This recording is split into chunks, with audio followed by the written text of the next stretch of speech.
साबिक वजीर आजम इमरान खान के मुआविर खुसूसी डॉक्टर शहबाज गिल अपने तुंदो तेज बयानात की वजह से हमेशा से ही अपनों और परायों में जेरे बहस रहते हैं। 2017-18 की इलेक्शन मुहिम में इमरान खान साहब ने उन्हें अमरीका से दरियाफ्त किया और खान साहब की हुकूमत में वो आला ओहदों पर फाइज रहे। उनका बसेरा बनी गाला में वजीर आजम इमरान खान की रिहाइशगाह में रखा गया। वो इंतखाबी मुहिम के दौरान इमरान खान को उनकी तकारीर में मदद किया करते थे। इसके बाद उन्हें मुख्तलिफ टॉक शोज में मुतारिफ कराया गया, जहाँ ऑपोजिशन को आड़े हाथों लेना और उनके खिलाफ जारहाना रवैया अपनाना उनका खासा बन गया। उस्मान बुज़दार को जिस वक्त वज़ीर आला पंजाब बनाया गया तो उसी वक्त से ये ख्याल किया जाता था कि पंजाब में वज़ीर आला को चलाने के लिए उनके साथ एक मजबूत बंदा होना चाहिए।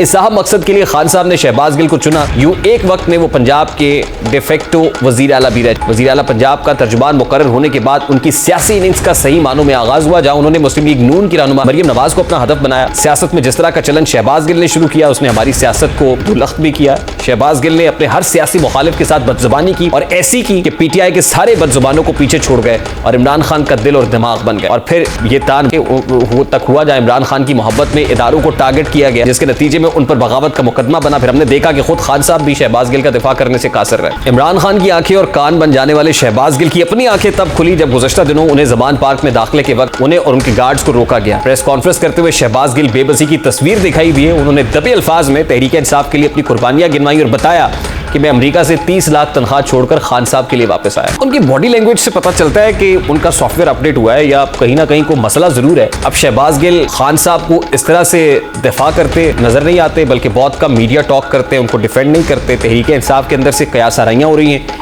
कि शहबाज गिल तहरीक इंसाफ छोड़ रहे हैं या उनके खान साहब के साथ मामला खराब हो चुके हैं। इस बात पर जब कयास आराइयां शुरू हुई कि शहबाज गिल पार्टी छोड़ रहे हैं, तो आज उन्होंने एक वजाती पैगाम दिया कि मेरे सोशल मीडिया के भाई वकला और पार्टी वर्कर्स जो आज मेरी पेशी पर हाईकोर्ट तशरीफ लाए, मैं उनका बहुत बहुत शुक्रगुजार हूँ। आपकी मोहब्बतों का शुक्रिया। कुछ व्लॉगर्स जाली झूठी खबरें फैला रहे हैं, पार्टी छोड़ने का फैसला कर लिया शहबाज गिल ने। पीटीआई के मैं बददिल हो गया हूँ, ये सब झूठ है, बराए मेहरबानी झूठ मत फैलाएं। आज पेशी से पहले वो शिकवा करते दिखाई दिए और उन्होंने एक ट्वीट करके तहरीक इंसाफ के इनकलाब का गाना पढ़ा। उस पर उनका कहना था कि कल सुबह 9 बजे लाहौर हाई कोर्ट में जनाब जस्टिस तारिक सलीम शेख साहब की अदालत में अपनी पूरी जमानत में पेश हो रहा हूँ। नया मुकदमा है, अभी तक मुझे नहीं मिल FIR नहीं मिल रही है और खान साहब की हिदायत के बावजूद हमारे लोकल लीडर्स इन तारीखों पर आने की जहमत नहीं करते। ऐसे मालूम होता है जैसे कोई मेरा जाती मुकदमा हो। यानी खान साहब की हिदायत के बावजूद तहरीक इंसाफ की तरफ से उन्हें कोई सपोर्ट नहीं मिल रही। हत्ता कि तहरीक इंसाफ के कारकुन सोशल मीडिया पर भी उनकी हिमायत करने से कतरा रहे हैं। इसका शिकवा भी उन्होंने अपनी एक ट्वीट में किया, जिसमें उनका कहना था कि सारे वाकये में सबसे बड़ा नुकसान ये हुआ कि 2-3 दोस्तों के सिवाय बाकी तमाम दोस्त गायब हो गए। वो जिनसे एक दिन में कई बार बात होती थी, उनसे अब महीनों बात नहीं होती। तकरीबन रोज मिले और रोज अपनी शक्ल दिखाने वाले 6 माह दिखाई नहीं दे रहे हैं। तहरीक इंसाफ आजकल ज़ेरे अताब है, कई रहनुमा जेल जा चुके हैं, जिस पर तहरीक इंसाफ ने बतौर पार्टी रद्देमल दिया। लेकिन शहबाज गिल के मामले में ऐसा कुछ नहीं हुआ। इस बात पर भी शहबाज गिल ने एक ट्वीट में सवाल उठाया कि मुझे एक बात समझ नहीं आ रही, मुकदमात और गिरफ्तारियां तो बहुत सारे और लोगों की भी हुई, लेकिन वहशियाना तशद्दुद सिर्फ मुझ पर। मैं नाम सिर्फ मेरे अकेले का नाम ECL में हुआ, कोर्ट में ट्रायल सिर्फ मेरा हुआ, तकरीबन 40 दिन जेल में मेरी बीवी पर झूठा केस बनाया, मेरा कसूर क्या? मैं मिडिल क्लास होना मेरा कसूर है। सारी ट्वीट से जाहिर होता है कि शहबाज गिल की फ्रस्ट्रेशन बढ़ रही है। पहली बार उनका वास्ता असली तहरीक इंसाफ से पड़ रहा है। शायद पहली बार उन्हें एहसास हो रहा है कि तब्दीली किसी के कांधों पर बैठ कर नहीं आती। पहली दफा उन्हें एहसास हो रहा है तहरीक इंसाफ भी अशराफिया की जमात है। यहाँ भी मिडिल क्लास वाले एक बंदूक की तरह इस्तेमाल होते हैं, जिसे सिर्फ इस्तेमाल किया जाता है। कल उन्होंने फवाद चौधरी पर तंज करते हुए जबरदस्त बात कही, वो जैसी कौम वैसा नेल्सन मंडेला मिलेगा। यही सितम ज़रीफी है कि इस निजाम की जैसा इनकलाब वैसा ही इनकलाबी मिलता है। गिल साहब इसी अरसे में जहांगीर तरीन, अलीम खान, चौधरी सरवर और इस तरह की दर्जनों मिसालों के ऐनी शाहिद हैं। आपने किसी के हक के लिए नहीं, सिर्फ खान साहब के हक के लिए आवाज उठाई।